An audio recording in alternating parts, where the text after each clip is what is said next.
Welcome back to the deep dive.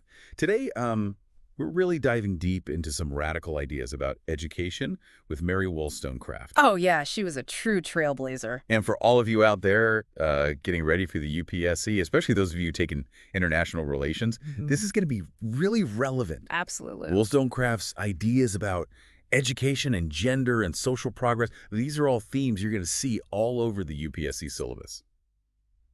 So, expert speaker, you've really been spending some time with Wollstonecraft's writings. What makes her perspective on education so different, so revolutionary, especially back then in her time? Well, just imagine going back to the 1700s. Think powdered wigs in the Enlightenment. Ooh, I like it. That's where we find Mary Wollstonecraft, right? Challenging how everyone thought about women and what they could actually do. Right. And it's really incredible that she did all this through her writing, especially in her book, A Vindication of the Rights of Women. This wasn't just any book, though. It was like a total call to action to completely change the education system, arguing that women, they're just as rational as men and they deserve a good education. Okay, so she's writing at this time when there's all this intellectual change revolutions in America and France. Right. How did all that revolution and all those new ideas, how did they affect her thinking? Well, the Enlightenment, it was really all about using reason, individual liberty, and questioning those old traditional ways of thinking. Yeah.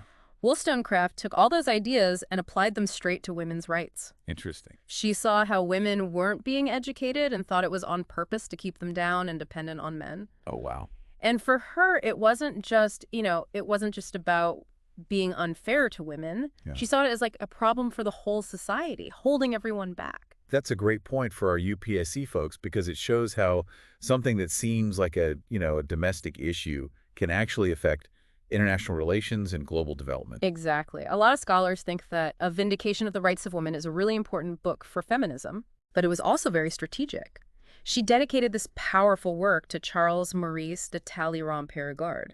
Wow, what a name. I know, right? Yeah. He was a big deal in French politics, and he was working on an education plan for the whole country, but he was leaving girls out completely. Oh, wow. So she's really using her writing to challenge powerful people directly trying to change things at the top? Yes, exactly. Did he ever respond to her?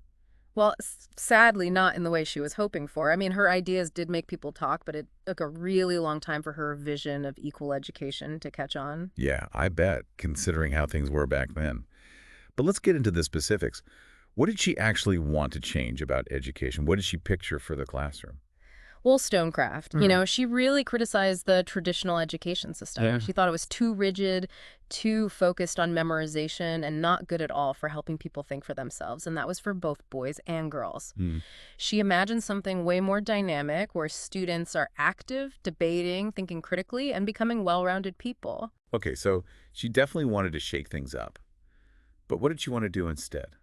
One of her most radical ideas was co-education, having boys and girls learning together. Wow.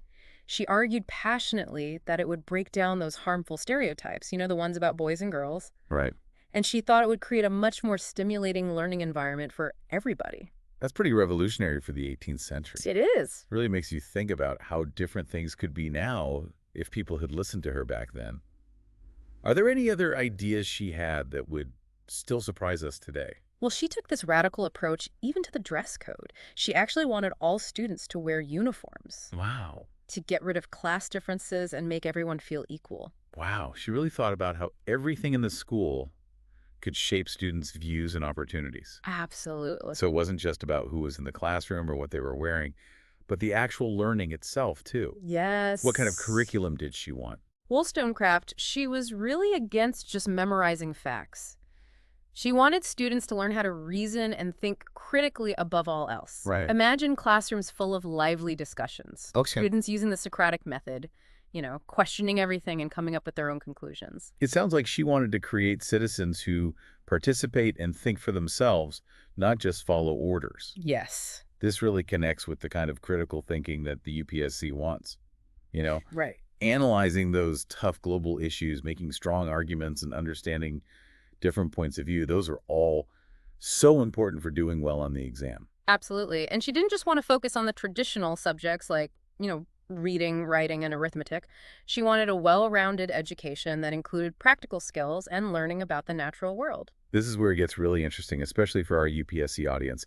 What specific subjects did she want, and how did that reflect her bigger vision for women's roles in society? So she really pushed for subjects like botany, mechanics, and even astronomy, subjects that were usually seen as masculine back then. Right. She saw them as really important for developing those critical thinking skills and for encouraging curiosity about the world and, of course, empowering women to enter all sorts of professions. So she wasn't just trying to get women into the fields that already existed, that men were already dominating. She was imagining a world where women could contribute to science, technology, knowledge itself. Yes, exactly. That's amazing. And remember, this is the 1700s. Right. For a woman to even suggest that women were capable of excelling in those fields, that was incredibly radical. Wollstonecraft's vision for education, it wasn't just about, empowering each individual woman. She really thought that educating women was crucial for the whole society to move forward. Right. She saw it as this key to unlocking everyone's potential, leading to innovation, creating a world that's fairer and more equal for everybody. It's so interesting how she connects those things together. Personal growth, women's rights, and how whole nations advance. This idea of interconnectedness. That's a big deal in international relations, especially in our globalized world. Absolutely. And she was really critical of how traditional education for women just kept them dependent on men. Yeah. Basically turning them into, just decorations in society. Yeah. She didn't hold back in her criticism of the education system back then, did she? Not at all. She said, and I quote, "The education which women now receive scarcely deserves the name. My very soul has often sickened at observing the sly tricks practiced by women to gain some foolish thing on which their silly hearts were set. Not allowed to dispose of money or call anything their own, they learn to turn the market penny." Wow, that's harsh.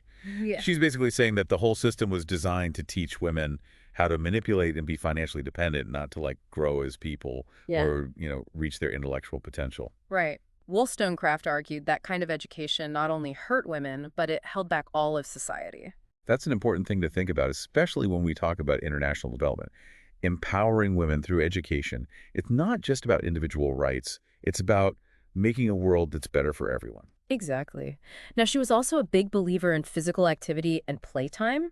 Oh, really? She thought a good education should develop both the mind and body. So she wasn't just focused on academics, but on the whole person. Right. That idea of holistic education is getting really popular now. Yeah. People are realizing how important physical health is and emotional well-being and social skills, along with, doing well in school. Absolutely. And for her time, emphasizing physical activity was really radical. Back then, women were expected to stay indoors. Their physical freedom was restricted. Right. So, yeah. It shows how ahead of her time she was. She knew we needed a balanced approach to education. Yes. We've talked a lot about how Wollstonecraft valued reason. Yeah. So how did that affect her specific ideas for changing the education system? She believed that reason was the foundation for human progress and that education had to cultivate that for people to reach their full potential. So it wasn't enough to just know a lot of facts. Yeah. You had to be able to think critically, analyze information, and make good choices. Right. She argued that reason could be used to fight against injustice and to change systems that were oppressive and create a more just and equitable world. That idea of using reason to change society is really important for our UPSC listeners because it connects to human rights and social justice and how education can help with global development. Exactly. And Wollstonecraft also thought that education should prepare people to be active citizens. Okay. She imagined a world where men and women could participate in politics and contribute to their communities and work towards a more just and equal society. That's a big idea in political philosophy and international relations, that you need engaged citizens for democracy to work. Did she have any specific ideas about how to achieve that through education? She was a big fan of a curriculum that went beyond the usual academic subjects. She wanted things like practical skills and civic education and understanding history and politics. Right. She thought all those things were important for people to be informed and responsible citizens. So she was thinking about how education affects the whole society, not just each individual. Exactly. She believed that education could really transform society, empowering people to be agents of change and work towards making the world a better place. It's like the idea of education being a public good, something that helps everyone, not just the individual. Right. And it's also a good reminder that Education isn't just about getting ahead personally, it's about creating a world where everybody has the chance to do well and contribute to something bigger than themselves. It's amazing how Wollstonecraft's ideas fit in so well with what we're dealing with today, in international relations and global development. She was so ahead of her time, challenging everything back then and setting the stage for, us to keep working on these issues. Yeah, she really was a visionary thinker. And speaking of the UPSC, Yeah. one of the big things in international relations is political philosophy. Right. Did Wollstonecraft ever talk about that stuff? Like, did she have opinions about political systems or what the government should be doing?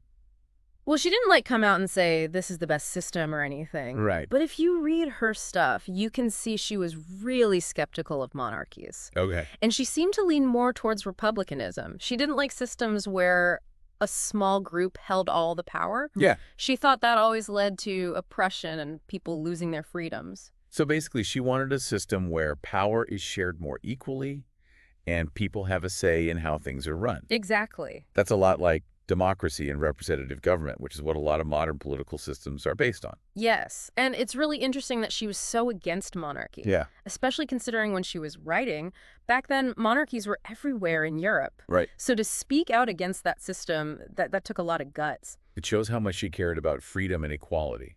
It does. Now, one thing that's tricky with Wollstonecraft is her view on women's political rights.